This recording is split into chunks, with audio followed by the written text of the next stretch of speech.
Gustavo Varela es filósofo, músico y ensayista de origen argentino y es especialista en historia del tango centrado en Foucault y Nietzsche. La riqueza del tema de esta mesa es esa interrelación, diríamos, entre todas las artes y con el cuerpo. Algunos de los aspectos que destaca en sus libros son el aspecto gráfico, el diseño gráfico, como base también de su investigación para darnos a conocer el tango. Él ha escrito cuatro libros, más de 4 libros: Mal del tango, historia y genealogía moral de la música ciudadana, la filosofía y su doble, Nietzsche y la música. En 2008, Tango, una pasión ilustrada, nos presenta el tango como una expresión cultural, resultado de determinadas condiciones socioeconómicas.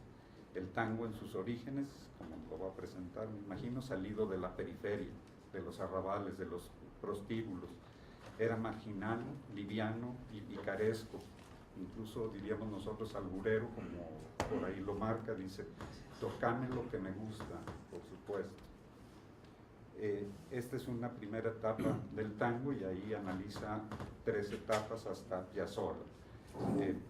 Tiene también Nietzsche una introducción en términos eminentemente filosóficos y la Argentina estrábica, su último libro del 2013. Así que preparémonos a escuchar una muy interesante presentación. Bueno, gracias. Buenos días. Gracias, Hilda, por haberme invitado a este foro y a esta hermosa ciudad. Me resulta difícil tener que hablar de lo áspero de la política y el tango después de la intensidad tan sutil que tuvimos recién. Pero bueno, así son las cosas. Yo me acerqué al tango primero como músico, por mera casualidad, no por gusto, sino porque a la vuelta de mi casa vivía Argentino Ledesma, que era un cantor de tangos de la década del 50 y del 60. Mis padres se conocieron bailando los tangos mientras cantaba Argentino Ledesma. Y el hijo de Argentino Ledesma cantaba también, entonces nos propuso a mi hermano y a mí, que teníamos una banda de rock and roll y el cabello largo, tocar tango. Así que un poco la experiencia mía con el tango empezó en esta disyunción entre mi propia generación, que era una generación de rock and roll, y la generación de mis padres, y la de mis abuelos, que fue la del tango. Yo nací en 1962 y en 1958 llegó Bill Haley a la Argentina y las chicas y los muchachos se paraban en las butacas del cine. Eso era impensable en 1940. Así que nosotros nos criamos con una rebeldía mayor que la que tuvieron nuestros padres y con un mundo bastante más complejo y bastante más invadido por culturas foráneas. Entre esas culturas foráneas, la filosofía, que es la carrera que yo estudié, ha recibido una serie de autores, digamos desde Platón, que no es foráneo, porque los griegos no son foráneos en ninguna cultura, sino que están extendidos en la piel de todos los habitantes del occidente, por lo menos. Recibimos una formación europea. Pensamiento argentino en la universidad es solo un cuatrimestre y la carrera dura 5 años. Y en esa formación europea, algunos de los autores, uno los utiliza a los efectos de poder pensar ciertas prácticas del presente, y yo intenté hacer eso con el tango. Tomé como una matriz teórica las obras de 2 filósofos, una menos, pero digamos como padre de un tipo de pensamiento, que es la de Federico Nietzsche, que es un tajo en la historia del pensamiento, que dice que hay un solo mundo que es este, y que por lo tanto en este es en el que tenemos que vivir y pensar.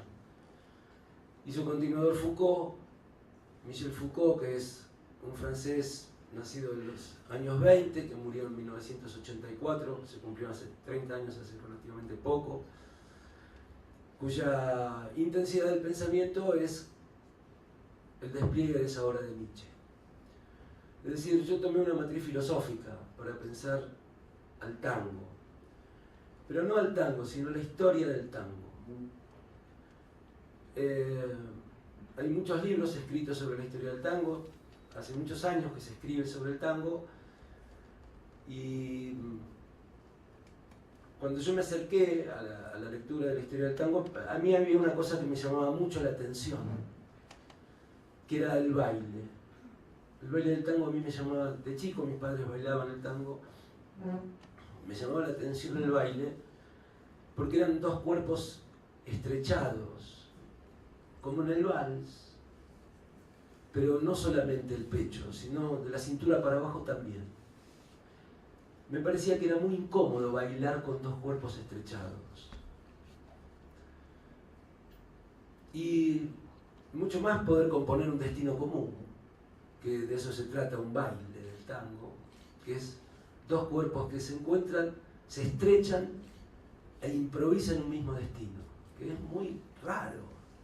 Todo eso no lo pensé cuando era chico, se imaginan, porque no, si hubiese pensado eso sería Platón, digamos. Así que lo pensé después, pasó los años a partir de lo que fui leyendo. Entonces, a mí me llama mucho la atención. ¿Cómo es que un hombre y una mujer se estrechan en un determinado momento de ese modo y empiezan a bailar?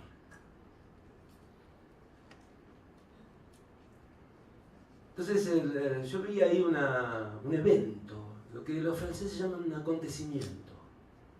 Es una experiencia inaugural, que antes no estaba y que en un momento empieza a estar. Esta es la primera cosa que vi con el tango. Y el otro modo de acercamiento a esta matriz teórica que me permitió leer la historia del tango es que a mí me decían que el tango es prostibulario, que habían nacido los prostíbulos. Y yo escuchaba el tango y la gente sufre. No sé si las letras de los tangos, hay mucha gente sufriendo. El hombre sufre, la mujer que se le va mal en la vida, lo engañan, tiene que volver con la madre está muerta, el padre tenía un reloj de oro y él lo empeñó, y el padre murió y él no pudo sacarlo del empeño. Dicen, ¿cómo es que nacieron los prostíbulos y escriben todo esto? Y después escuchaba la música de Piazzolla, y escuchaba las músicas anteriores a las músicas de Piazzolla, y yo digo, ¿y esto qué tiene que ver esto? Entonces yo veía ahí que había algo que no cerraba, que si nació en los prostíbulos no entendía por qué la gente lloraba. Porque el tango es de hombres, digamos, originalmente lo bailan los hombres, no entre sí, sino con prostitutas. Son hombres que son festivos, que van al prostíbulo, celebran la situación, el champán, las mujeres. No lloran, no van a llorar al prostíbulo, a pagar para estar con una mujer y llorar sus penas. Bueno, ¿cómo lo explica eso la historia del tango? La historia del tango, digamos, y esta es la... Voy a usar el PowerPoint porque siempre traigo un PowerPoint y nunca lo uso. Porque me pongo a hablar como un parlanchín argentino, que nos dimos cuenta acá, todo lo que hablamos. Bueno, espera, ¿qué tiene que hacer? Un minuto, por favor. Entrevista. ¿Qué tiene que hacer? Ahí va, bueno. Yo llamo procedencia política del tango argentino a esta charla, que es de qué modo podemos comprender la emergencia, es decir, el nacimiento, las transformaciones que tiene una música como el tango, a partir de los diferentes elementos políticos que componen la historia social en la que ese nacimiento y esas transformaciones ocurren. En general nos olvidamos de eso. Nos parece que la música solamente tiene influencias musicales. Entonces, por ejemplo, aquel tango tiene solo influencias de la habanera, la milonga, y la tierra donde nace y el lugar donde está, las relaciones políticas en las que se inscriben. Entonces, esto yo lo llamo genealogía del tango.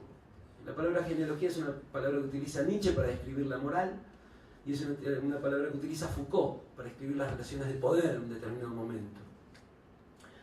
Y no una historia del tango, porque una historia del tango supondría una continuidad. Una genealogía supone justamente capas, es decir, rupturas. Importan más las rupturas, aquellos procesos donde algo era de una manera y empieza a ser de otro modo, que las continuidades. No se trata de suturar esas diferencias, sino justamente de ampliarlas. Es decir, que si el tango nace en los prostíbulos como un tipo de música y después tiene un discurso moral y triste, digamos que esa diferencia no esté suturada o eludida, como en general se trata de hacer en la historia, sino que justamente esté marcada y preguntarnos por qué ocurre esa transformación.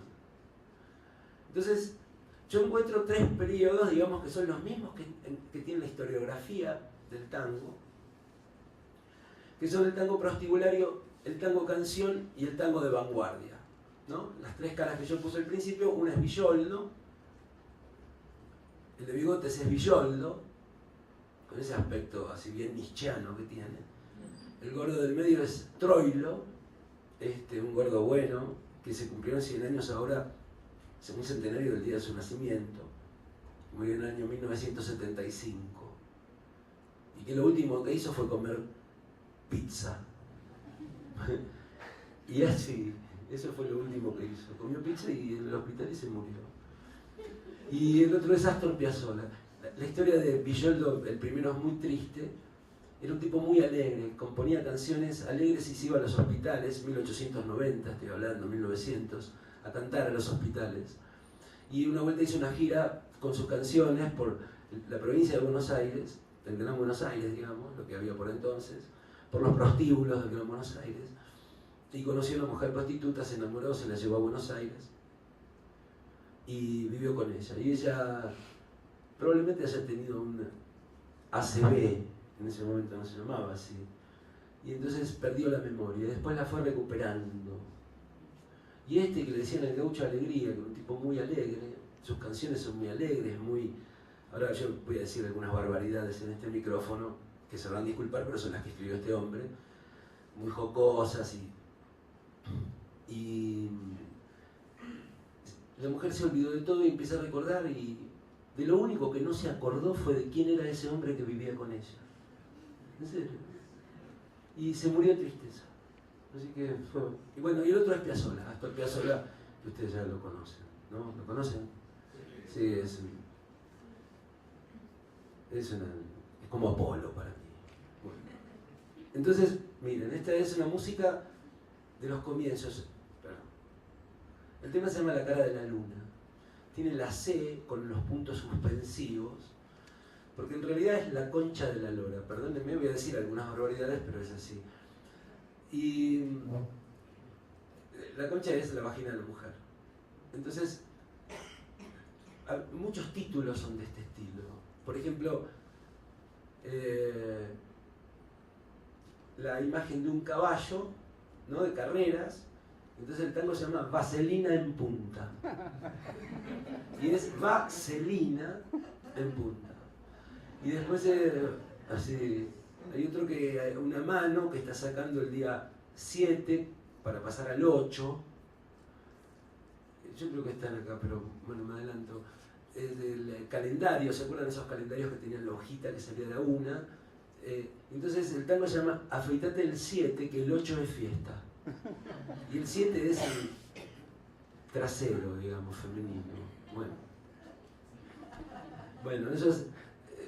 Entonces, esta es una reconstrucción que hizo un músico que se llama Argentino Galván, ¿Dónde estará el cursor? Acá está. El argentino Galván sobre este tema que se llama La cara de la luna, que es del 1900, más o menos 1890 y pico. A ver si escucha.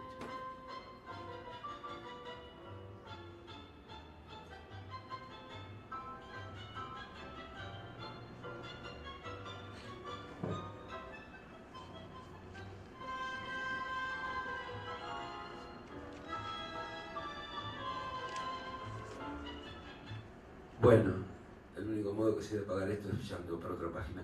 Y ahora escuchen a Piazzolla.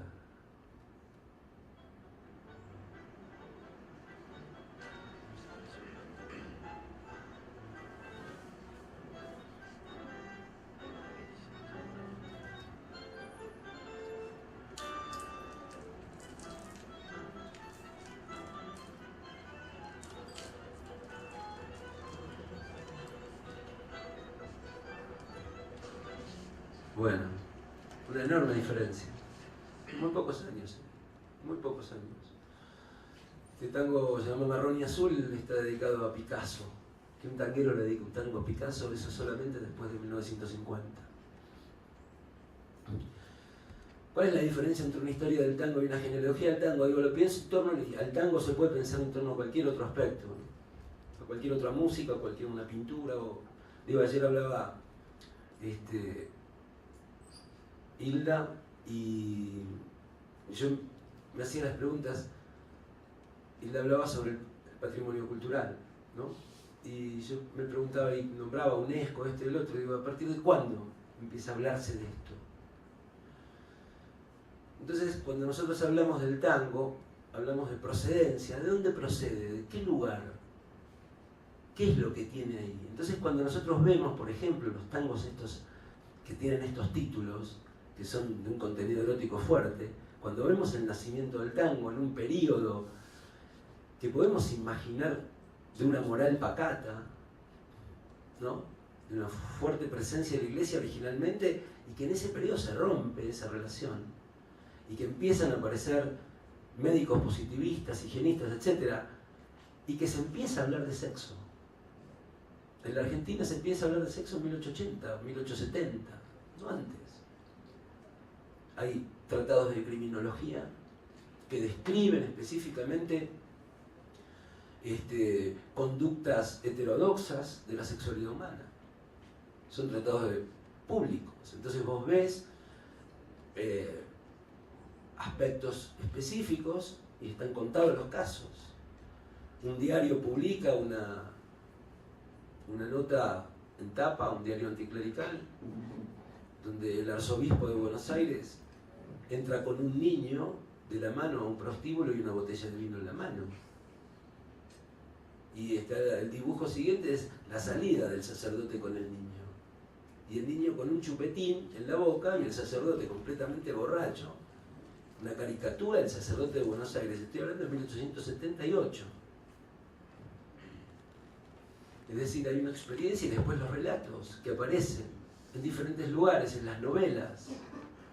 La novela describe, por ejemplo, cómo es la sexualidad de un italiano recién llegado. En una novela se describe la sensación que los sectores altos, cuando bailaban el vals, tenían los hombres cuando se enfrentaban y sentían el pecho de la mujer, los senos de la mujer sobre su pecho. Digo, eso era impensable 20 o 30 años atrás. Todo eso acontece en un determinado periodo.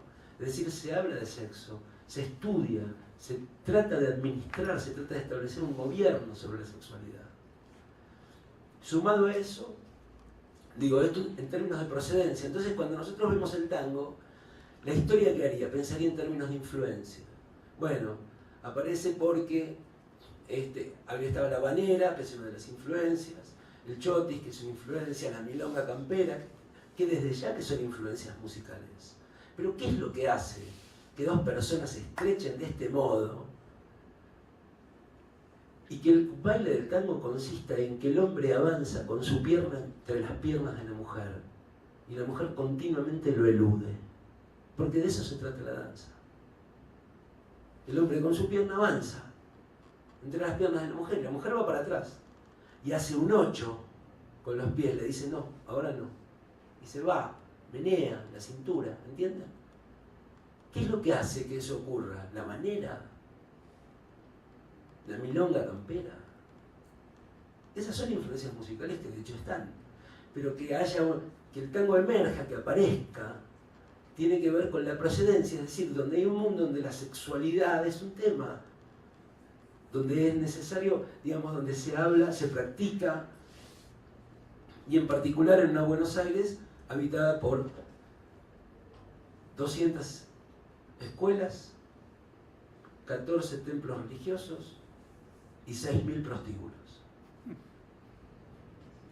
El 25% de las mujeres que habitaban Buenos Aires en 1889, el año que murió Sarmiento, que fue como el padre de la escuela argentina, el 25% de las mujeres eran prostitutas. Entonces, cuando nosotros vemos títulos como estos, empezamos a entender un poco más por qué el tango es como es y por qué era un problema. ¿Por qué era un problema?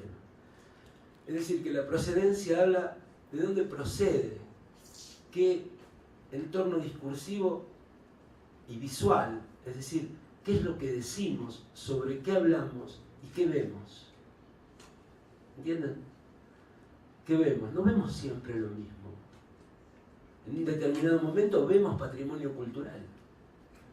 En 1860 no se hablaba del patrimonio cultural. Se empieza a hablar en 1940, cuando la guerra ya casi está dominada y Estados Unidos va a conquistar el mundo. Ahí se habla de patrimonio. Entonces, digo, los discursos componen no una continuidad, sino prácticas autónomas. A eso lo llamamos dominios, determinados dominios. Bueno, entonces, y tampoco hay evolución o ruptura, o progreso, sino rupturas, es decir, quiebres, ¿no? Discontinuidades. Bueno, voy a seguir porque si no esto no avanza nunca. Ahí van los periodos de 1880 a 1916 del tango prostibulario, 1916 a 1955 y 1955 a 1968. Tomo yo como un parámetro, pero para no hablar del tango actual. Son los tres tipos de tango muy diferentes entre sí. El primero es prostibulario, es decir, con títulos procaces, y aparece con la creación del Estado argentino moderno. Yo veía las diferencias con México. México tiene una capa indígena por debajo, que es motivo de referencia, por ejemplo, de las reflexiones que tuvimos ayer, ¿no? En las comidas hay también una capa española, ¿no? Y hay también una capa moderna, que es la que se preocupa por el Estado Nacional. Los Estados Nacionales, ustedes saben que son de la modernidad. La Argentina, en 1879, termina la campaña del desierto. Se calcula que murieron 30.000 indios. Se ocupó el desierto. Quien hizo la campaña del desierto, que en realidad no la hizo, sino que se sacó las fotos, acompañado por 3 periodistas de los diarios de Buenos Aires, que se llamó Julio Argentino Roca. Esa fue su campaña política, y llega al gobierno, bueno, y ahí instaura lo que va a ser esta Argentina moderna, es decir, el Estado Nacional, un Estado unificado y la necesidad de administrar a partir de determinados valores. En ese periodo se acorta el himno nacional, se ponen determinados símbolos patrios, se establece una educación primaria obligatoria con determinadas características, etc. 1916 llega el primer gobierno popular, de un tipo que se llama Hipólito Yrigoyen, del Partido Radical, que todavía está por ahí. Y 1955 es la caída de Perón. El peronismo ha tenido una incidencia enorme dentro del siglo XX, enorme en la Argentina. Tan enorme que hoy hay un gobierno peronista y que el próximo gobierno es una interna peronista. Es decir, va a ser un peronista seguro, porque son los que están candidateados. Salvo, no sé, bueno, que llueva, digamos. Y en 1955 el tango de vanguardia, es decir, la historia argentina acompaña el proceso de la historia del tango, pero no como causa. No es que asume Yrigoyen y dice, bueno, ahora vamos a cantar. Todo eso va junto, ¿no? Es decir, ¿cuándo nos ponemos a cantar? Cuando hay que decir algo. Y lo decimos cantando, lo decimos con el voto. Pero en un determinado momento hay que decir. Y el que dice es el pueblo. ¿Qué pueblo? Porque este es otro asunto de la cultura popular. El pueblo, te dice. 1880, el pueblo. ¿Qué pueblo? Es el mismo pueblo del 1880 que el de 1940. Es el mismo pueblo, el previo a la inmigración, enorme inmigración que tuvo la Argentina, que al pueblo de Perón, de 1948. ¿Qué es lo que identifica una cosa con otra? Es muy complejo eso. Es un concepto que en general a lo que tiende es a faltar y a darnos una matriz que nos deja conformes, porque vieron cómo es la palabra pueblo. Es una palabra muy amable cuando uno la dice. Es como la palabra libertad. No decir pueblo y quedas bien, porque es como que tenés conciencia colectiva. Pero a la hora del análisis, de investigación, es muy definitivo tener que ver qué es lo que se entiende por pueblo. El tango es efecto de un mestizaje de nacionalidades, es decir, de inmigrantes y de clases sociales. ¿Se imaginan lo que me dicen los historiadores del tango cuando yo digo que el tango no tiene un origen popular? ¿Me quieren? No sé, bueno. Colgar de la Plaza de Mayo, más o menos. No tomen la mano, no está mal que no tenga un origen. Digo, tiene un origen que también es popular, pero no necesariamente es popular, sino que es un mestizaje de clases, que es lo más interesante. Es decir, en el tango, en el origen se reúne el niño bien, la prostituta y el tano recién llegado, el italiano recién llegado. Está todo junto. Es una instancia de integración que rompe con las diferencias de clase. Bueno, pero no, hay que seguir diciendo que el tango es de origen popular. Yo digo que es de origen marginal, de un margen moral. Y que después sí va a ser popular. ¿Cuándo? Con el tango canción, con el primer gobierno popular. ¿Cómo va? ¿Va bien o está aburrido? ¿No? ¿Sí? Bueno, entonces decíamos, más de 6.000 prostíbulos y más de la mitad de la población de Buenos Aires en 1890 son extranjeros. 1900. En el último tercio del siglo XIX decíamos en diarios, publicaciones, novelas, tesis de doctorado sobre la sexualidad. La primera tesis que hay sobre trata de blancas, como se llamaba en ese momento la trata de personas, en la Facultad de Derecho la escribió un novelista que se llama Manuel Gálvez, la presentó y no se la aceptaron, porque le dijeron que el tema de la trata de personas no era un tema jurídico, sino que era un tema médico, por el problema de la sífilis. La Argentina era... Y bueno, después se la aceptaron y se doctoró en Derecho con esa tesis. Fíjense, hay tesis de farmacia para ser farmacéuticos. Hay tesis de farmacia sobre prostitución. Es decir, un problema que involucraba muchos aspectos. 6.000 prostíbulos. Yo tengo la lista, digamos, de las... Buenos Aires es muy distinto a Guadalajara. Aquellos que lo conocen saben que hay un centro fuertemente puesto, digamos, y después la ciudad se fue extendiendo hacia el oeste, digamos, que si fuese hacia el este estaríamos ahogados, pues está el río. Hacia el oeste se fue extendiendo. Así la pensó Sarmiento, y así fue. Bueno, entonces el centro era el centro financiero y comercial y político. Digamos, ahora les voy a mostrar, miren. Este es el mapa de la prostitución en Buenos Aires.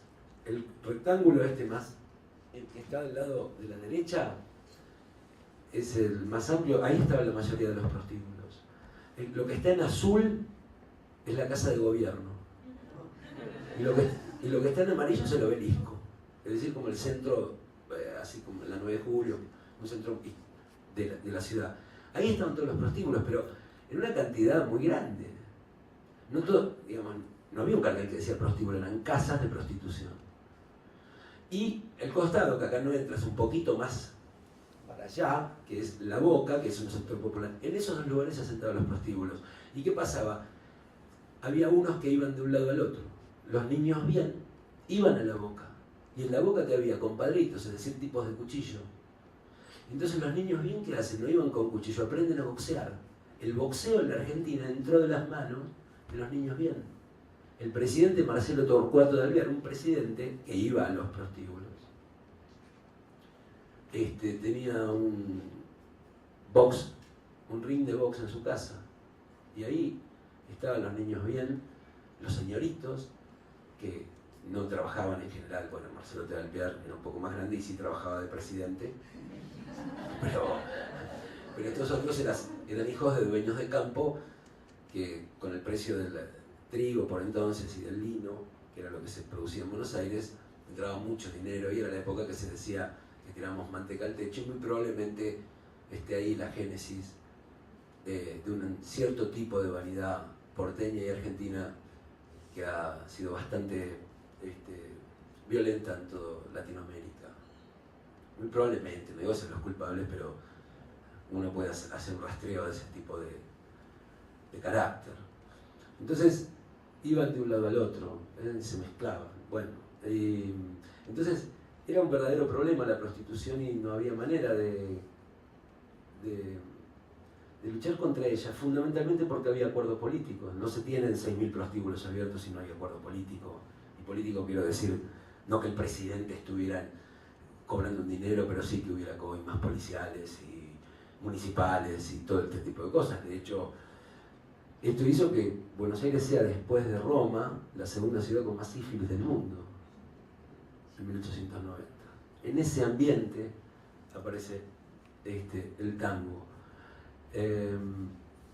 Bueno, estas son las partituras, ¿ven? Afíntate el 7, que el 8 es fiesta. ¿Qué polvo con tanto viento? Hay muchas palabras lunfardas, digamos. Polvo es la eyaculación del hombre. Empuja que se va a abrir. La clavada, bueno, estos son algunos de los tangos. Miren, esta es una publicidad de 1910 de cigarrillos, salió en una revista. La mujer completamente desnuda. Estas son fotos que salían en revistas de circulación pública de invertidos sexuales. Es decir, estos son hombres vestidos de mujeres. Había más de 10.000 en Buenos Aires por entonces. Hay sainetes escritos, hay relatos de Villoldo donde Villoldo habla con un travesti, con un invertido, así se lo llamaba. Hay muchos textos escritos de la criminología sobre los invertidos, porque ¿cómo disciplinamos esto que está ocurriendo? ¿Qué hacemos con esto? Quiero aclarar que en este periodo las relaciones con la iglesia están rotas. El nuncio apostólico se fue. ¿Por qué? Porque le quitan, a través de ciertas leyes civiles, le quitan el poder sobre la población. Y entonces el registro civil y el matrimonio, básicamente. Es decir, el matrimonio ya no es religioso, es civil y optativamente religioso. Bueno, entonces hubo todo un tema, el tipo se va, entonces, digo, no hay una presencia católica que estuviese interviniendo sobre este tipo de discursos.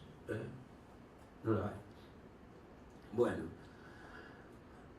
les muestro cómo se bailaba, más o menos, no es exactamente así, pero hay algunos aspectos que sí. Si ven a la mujer tiene una pollera que es corta adelante y larga atrás. Bueno, así eran las polleras con las que bailaban las prostitutas en los prostíbulos. Y se bailaba más o menos de este modo.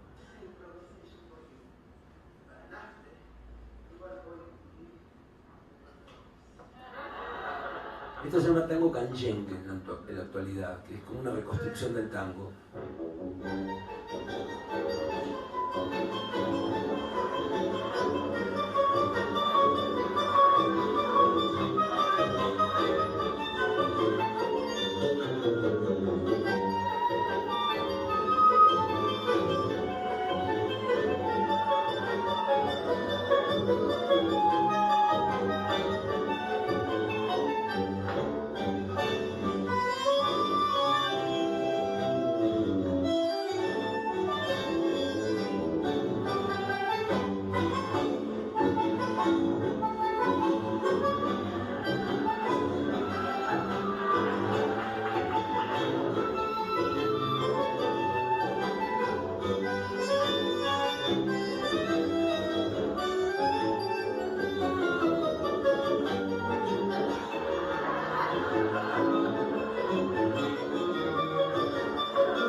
algunos de estos pasos están en un libro que se llama Tratado sobre el baile, que es de 1916, donde cuenta estas corridas. ¿Vieron que corren?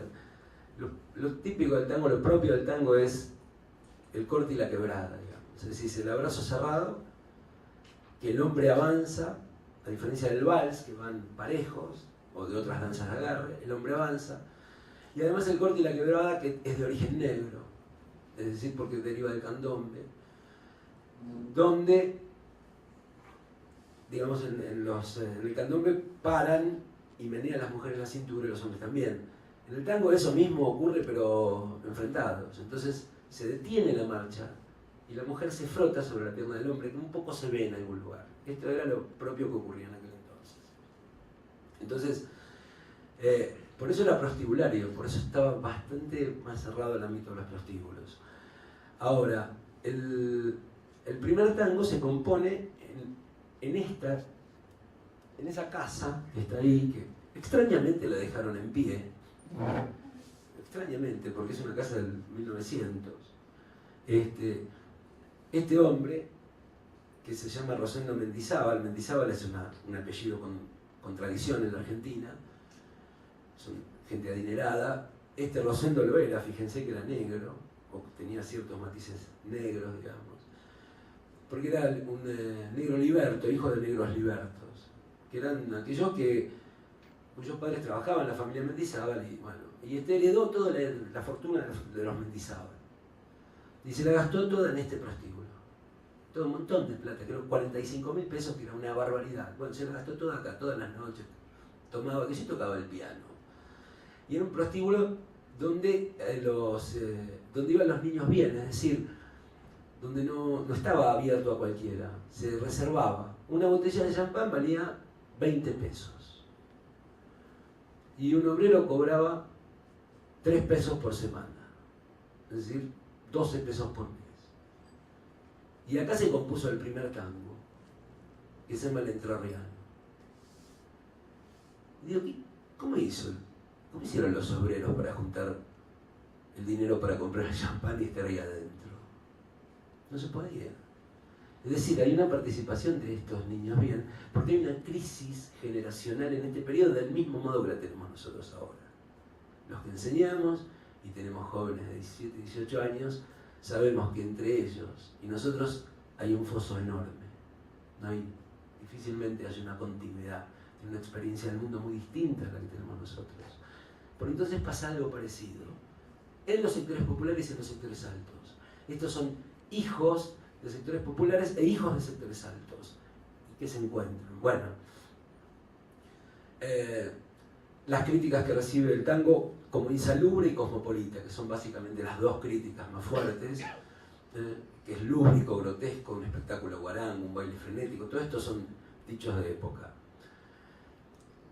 El otro tema es la inmigración, pero lo voy a dejar porque si no, no voy a poder avanzar. ¿Cómo está? Sí, todavía no terminé el primer periodo y son 3. Así que bueno. Si ustedes están cansados, yo paro, les digo de verdad. Pero, hay unos, a ver si están acá, unos textos que están vinculados a... Miren, esto lo recoge un alemán que fue a hacer un estudio etnográfico de los relatos eróticos del Río de la Plata. Y entonces encuentra que se decían estos dichos adentro de los prostíbulos, ¿no? Bueno.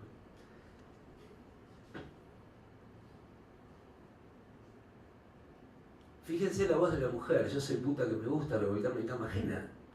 No es la mujer del tango, que hay pobrecita, que está... Esta está ahí firme con una fuerte voluntad, con una fuerte presencia.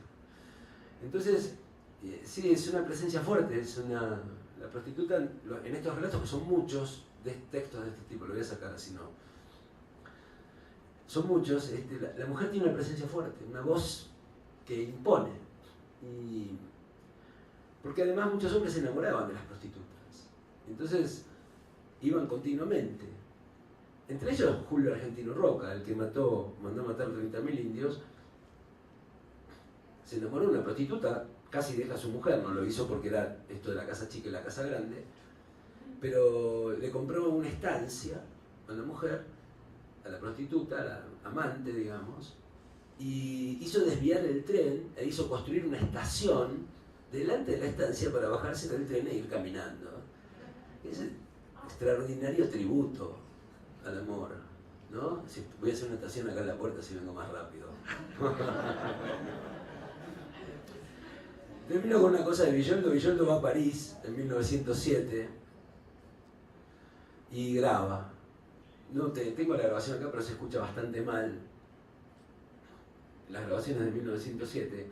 Graba, entre otras cosas prostibularias, una milonga que se llama Milonga de Baldomero, que termina diciendo, describe a un hombre que se llama Baldomero, y voy a decir cosas muy guarangas, discúlpenme, pero es así, quiero mostrarles el contraste.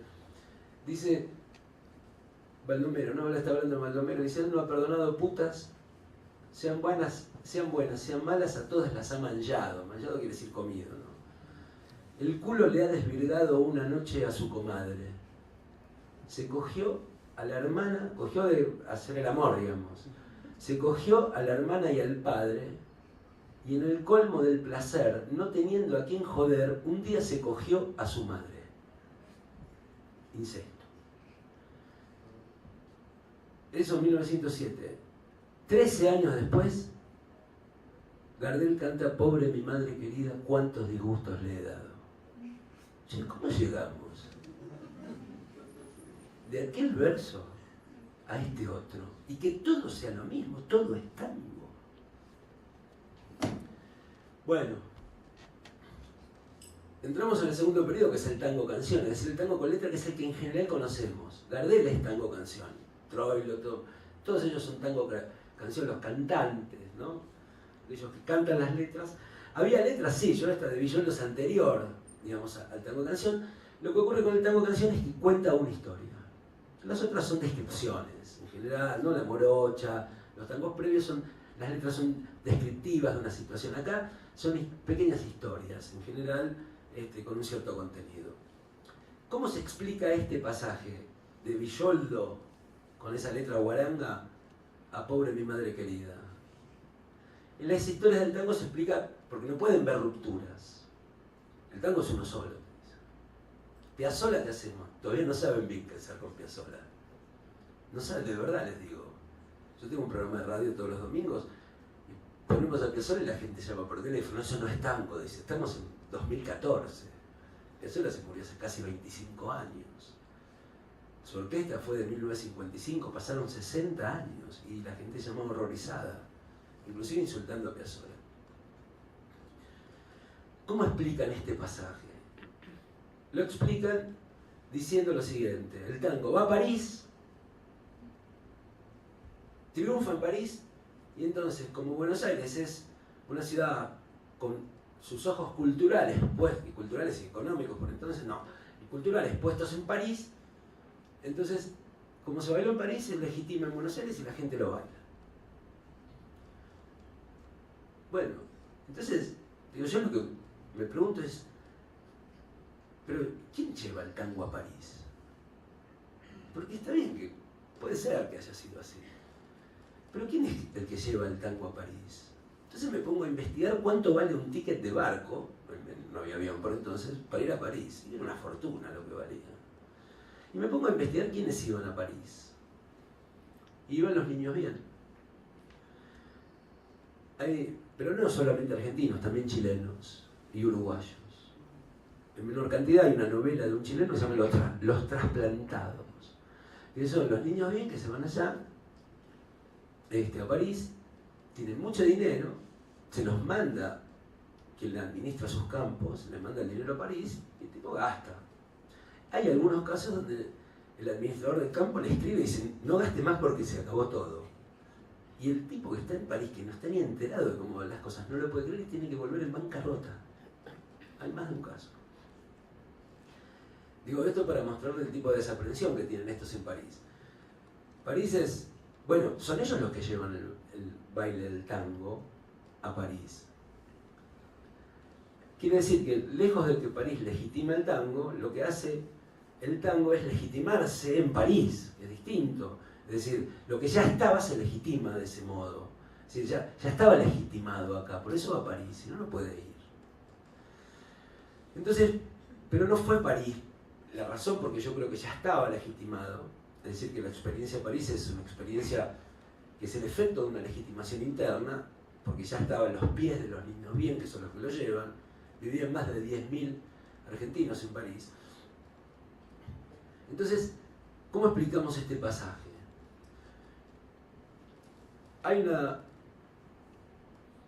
una cosa que es, llegan en 1869, hay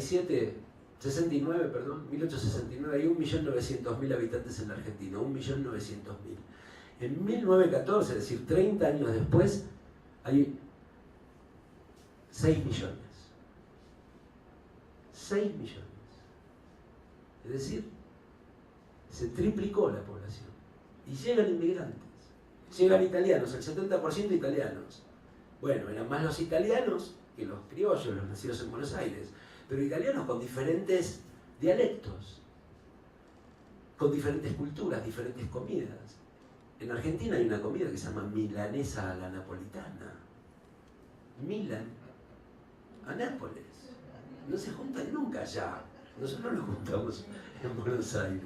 ¿Entienden? Por eso la comida es tan ecléctica y no tiene la procedencia, hablando de Foucault, que tiene la comida mexicana, que es enorme. Bueno, entonces, ¿cómo ordenamos todo ese lío? No hay viviendas, no hay viviendas, no hay hospitales que puedan soportar semejante incremento de la población. Es como si acá, ¿cuántos seremos? 50, ponele. En 5 minutos ingresan 150 más. Y estamos obligados a vivir acá adentro. Todo. ¿Cómo hacemos? Entonces, el poder de turno, varias leyes, pero una de ellas que fue muy importante es la Ley de Educación de 1884, que es una ley de educación obligatoria primaria, es decir, todos los que tienen 6 años van a la escuela, cualquiera sea la nacionalidad que tenga, italiano, español, criollo, yugoslavo, lo que sea, porque había de todo, había libaneses, de todo. ¿Para qué? Para unificar. ¿Cuándo? Después, no ahí, porque la escuela unifica a los niños, de alguna manera unifica a los padres. Todos los libros de lectura escolares tenían un consejo a los padres, para que los padres lo leyeran. Entonces, a esa escuela de 1884 van quienes, los niños de 6 años, que van 6 años, 7 años a la escuela. ¿Y con qué los forman? Con un fuerte contenido patriótico y moral. ¿Me siguen? ¿Por qué? Porque, digamos, frente a lo cosmopolita, a lo heterogéneo, tenemos que dar unidad. ¿Y cómo hacemos para dar unidad? Y decía Ramos Mejía, el director de escuelas, hay que llevar a los niños italianos, imaginen, hijos de italianos, hijos de, no sé, de árabes, de turcos, de lo que sea, hay que llevar a los niños a los cementerios. ¿Para qué? Para que vean que quienes descansan allí fueron héroes de la patria y que se enfrenten con la muerte de los héroes de la patria y que eran ellos ser héroes. Una excursión al cementerio. Imagínate con la pedagogía contemporánea. Bueno, digo, entre eso, o si vamos a explicar la geografía, la explicamos en términos patrióticos. Ah, perfecto. Bueno, ¿entienden? Entonces, por un lado el patriotismo, por otro lado la moral. Es decir, cómo hay que vivir. ¿Qué tiene que hacer el niño? Va a la casa de otro niño. ¿A quién saluda? ¿Cómo lo saluda? Todo eso está en los libros de lectura. Bueno, debes dar la mano, debes tocar el timbre. Si no tiene timbre, debes golpear. Todo es indicado, así de reglas. De cómo tiene, después, consejos para ser feliz. Y el consejo, lávate las manos todos los días. Eso me encanta. Bueno, porque había enfermedades, ¿entienden? Y vivían en condiciones bastante malas. Y un poco el signo de toda esa experiencia del inmigrante es el conventillo. Pero el conventillo son grandes caserones, pongamos como no con esta belleza desde ya, y no con tan amplio el patio, pero así rodeando un patio central y con habitaciones. Donde dormían una habitación de 3x3 o 3x4, 4x4, 4x4 en general, pero dormían, qué sé yo, 10 inmigrantes. Un solo baño, que no era un baño, era una letrina, en el fondo. ¿Entienden? Entonces, y ahí estaba el cabo de la policía criollo, porque ganaban poco, con el italiano. Y eso pasaba en el conventillo, se encontraban. El conventillo era como el ágora de los griegos, donde habitaban diferentes personas y trataban de ponerse de acuerdo en un tema. Eso fue el ágora. Y eso fue lo que hicieron estos tipos. Trataron en idiomas distintos, porque te agarró un napolitano con un dialecto de un pueblo chiquito, Claudio, que es de origen bien italiano, y no entendés nada. Bueno, entonces esos niños van a la escuela, les enseñan patriotismo y moral. Por eso, cuando aparece el tango canción, que es el tango cantado, lo que vemos ahí es un contenido moral, fuertemente moral. ¿Qué quiere decir que el contenido del tango canción es fuertemente moral? Vos escuchás un bolero, ¿no? Ahora me compré yo Agustín Lara, todo lo que encontré de Agustín Lara ahí. Bueno, y es una celebración del amor, incluso de la derrota del amor. Me dejó, pero el amor fue infinito. Y bueno, está bien. Ahora, en el caso del tango, el primer tango canción se llama Mi Noche Triste. Y dice algo así como: percanta que me amuraste en lo mejor de mi vida. Quiere decir, percanta es la mujer, tiene algunos conceptos lunfardos, que me amuraste, que me dejaste solo, me dejaste en el muro, amurado, en lo mejor de mi vida. Es una mujer que se va. Entonces, el tipo le dice, ¿no? Te fuiste y yo me quedé esperando y compré bizcochitos, porque él imagina que va a volver. Compré bizcochitos para tomar con matecitos. El mate es una bebida propia de allá, una infusión, para tomar con matecitos para cuando vengas vos. Y entonces le habla de los frasquitos que tienen moñitos. Y yo digo, y dicen que el tango es machista. Y el tipo está llorando, créanmelo, no para de llorar en todo el tango. Bueno, va sobre el deseo de la mujer. Hay una mujer que desea ahí. Yo creo que el tango tiene un fuerte espíritu de género, fuerte espíritu. El tango canción, estoy hablando de que tiene letra. Miren, percanta que me amuraste, vos que te vas en lo mejor de mi vida. La mujer se va, no quiere estar más con él. Y eso es lo que van a decir muchos tangos. Muchos tangos van a decir eso. Te fuiste, que eso, claro, hay venganza, porque es moral. No me querés más, me voy a vengar. Te voy a odiar toda la vida. En algunos casos la venganza es horrible, porque el tipo la mata. Pero no son tantos como aquellos donde la mujer se va y el tipo se queda llorando. Son muchos esos tangos. Quiere decir que anuncia que la mujer se va.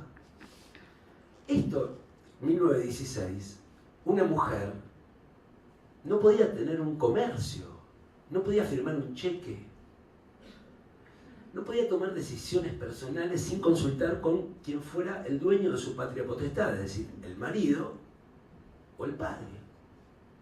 Solamente la mujer libre, entre comillas, la mujer viuda, porque la patria potestad pasaba del padre al marido. Bueno, se moría el marido, si el padre estaba muerto, quedaba libre la viuda, pero eran muy pocas que podían tomar decisiones de ese estilo. No podían tener un kiosco para vender cigarros. Y el tango dice que la mujer se va, y dice que el hombre sufre porque la mujer se va. Entonces, ¿cuál es la procedencia de eso? Por un lado, tenemos la escuela primaria. En esa escuela primaria, esa moral y ese patriotismo es lo que estudian todos los que van a escribir las letras de los tangos. Lo cual quiere decir que los hijos de los inmigrantes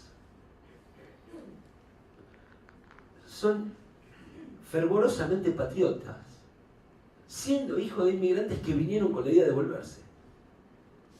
Es decir, el tano que llega, están los sainetes, en las obras de teatro, la Italia, y piensa que quiere volver, que yo ya voy a regresar, y tiene a la madre allá, y escribe, y llora, y todo el asunto. Y tiene familia. Imaginen un niño criado en esa familia, donde todo el tiempo se está pensando en el retorno a Italia. Es un niño que mínimamente va a decir, che, volvamos para allá. Ahora que podemos, que tenemos una cierta estabilidad, volvamos. Y se quedan. ¿Por qué se quedan? Porque la intervención política del Estado sobre la población a través de la escuela hace que ese niño, que es hijo de inmigrantes, que tenía el idioma, digamos, el dialecto de origen deformado por el español de la Argentina, que ese idioma que él tiene sea, digamos, intervenido por el Estado para que tenga el mismo idioma que el resto, porque ese también era todo un problema, ¿no? Hay toda una discusión sobre la lengua nacional y que sea en ese momento, para que todos vayan para el mismo lado y todos podamos entendernos de la misma manera. Imaginen un aula de 20 alumnos, de los cuales 10 son extranjeros. Y de los 10, 7 son italianos, y de los 7, probablemente los 7 hablen dialectos distintos. Había que dar clase en esa aula, ¿eh? Entonces, digo, todo eso se unifica. Esa unificación es la que muestra el tango, canción. Por eso es patriótico, y por eso se habla de la identidad nacional del tango. Yo ayer escuchaba a los muchachos que hablaban sobre mariachis. La identidad mexicana, ¿no? La identidad es un problema de la política de los estados nacionales. No sé si es un problema de la música. En Argentina, vinculado al tango, cuando se discute la identidad nacional en torno al tango, vuelve al tango un objeto como de sacralización que no podés ni siquiera tocarlo. Entonces, Piazzolla, el padecimiento que vivió un músico como Piazzolla, fuerte, pero digo un padecimiento de amenazas de bomba, de amenazas de muerte, de insultos en los recitales, gente que iba a los recitales a insultarlo a Piazzolla. Esa amenaza era porque era anti-argentino, porque se le había ocurrido tocar al tango. Entonces, cuando trasladás una perspectiva vinculada al carácter nacional o a los estados nacionales puesta en una práctica musical, yo creo que ahí las cosas se vuelven un poco más complejas. En todo caso, lo que hay que preguntarse es en qué momento empezamos a pensar que esta música, en el caso mío el tango, que esta música nos representa. ¿Por qué nos representa? De aquel Villoldo que cantaba esas barbaridades, del tango de dos cuerpos enfrentados y rozándose, de ese escándalo prostibulario, en 1910, en el centenario de la Revolución de Mayo, fue una fiesta muy grande, vino la infanta Carlota la infanta Isabel de España, hicieron una celebración, enorme celebración, duró varios días, como el Mundial. Bueno, duró varios días, y ahí se tocó un tango. 1910. Quiere decir que se empezó a poner al tango como una suerte de experiencia de lo nacional, sabiendo que si vos vas a Jujuy, el norte de la Argentina, no escuchás un tango. Por ahí hay una orquesta de tango. Y si vas a Tierra del Fuego, por ahí hay un tipo que toca el bandoneón. Es decir, que quedó trazada como una música nacional siendo una música regional, ¿eh? Eso habla más del centralismo de Buenos Aires en relación a las provincias que del carácter nacional del tango. El tango canción, decía, es moral, ¿por qué? Porque dice, ¿a quién tenés que querer? ¿No? Podés querer a esta mujer, a esta otra no. Tu novia tiene que ser parecida a tu madre. ¿Y qué quiere decir? Que te espera, que no tiene deseos, que te quiere solo a vos. y no va a querer nunca a nadie más. ¿No? La madre del tango es una madre a la cual uno retorna. ¿Cuándo retorna? Y después que hiciste las tuyas. Hombre, ¿no? Fuiste por el centro, tuviste que saber, volvés a la casa de tu madre. Vuelvo vencido a la casita de mis viejos. Bueno, se dan cuenta que el psicoanálisis todavía no había entrado. Tiene como entró después, en los 60. Bueno. Digamos, tiene una idea de la mujer, un ideal femenino que es la madre, un ideal masculino que es el trabajador. A pesar de que el tango lo dice de manera inversa, ¿no? Dice, el hombre juega, el hombre va a las carreras, no de caballos, juega al póker, va al centro, al cabaret, etc. Pero el ideal que está por el fondo, detrás de todo eso, es que el hombre es trabajador. El padre de ese tipo es trabajador. Y es el que ahorró y qué sé yo, y que compró el reloj de cobre, y el antiguo reloj de cobre, y se lo empeñó al hijo, en los caballos, porque juega. Es decir, el ideal es el trabajador. Y el entramado afectivo está gobernado por la lealtad. Es decir, tenemos que ser leales a los amigos. La mujer no es leal, es traidora. Soy leal a mi familia, leal a mis hijos, leal a mis amigos, leal a mi barrio. El tema del barrio es muy importante. Entonces, es la mujer, el ideal de la mujer, el ideal masculino del trabajador y el ideal y la lealtad. Esos tres valores se legitiman políticamente durante el peronismo. Hay un día de la lealtad, que es el 17 de octubre, hay un día del trabajador, que es el 1 de mayo, pero que se celebra como fiesta. Perón, en la marcha peronista, es el primer trabajador. Y hay un ideal de la mujer vinculada a la madre, Evita, Santa Evita, madre de todos, así se la llamaba también. Y los derechos de la mujer se legitiman definitivamente, es decir, la mujer a partir del año 47 puede votar, y vota en el año 51 por primera vez. Es decir, de aquel recorrido de la mujer de 1916, que apenas si trabaja, el despliegue femenino va a acompañar la historia del tango, y va a ser una exageración lo que yo diga ahora, pero cuando la mujer vota, el tango canción se acaba. Porque ya la mujer adquirió todos los derechos, entonces ya no hay a quién cantarle de ese modo. Cuando termina el peronismo empieza el tango de vanguardia. ¿Causa y efecto? No. Acá hay procedencias, hay otros aspectos. Y aparece Piazzolla, otra lógica. Si el ámbito de visibilidad del tango en el origen fue el prostíbulo, si el ámbito de visibilidad del tango canción fue la escuela, con Piazzolla es el laboratorio. Es la mezcla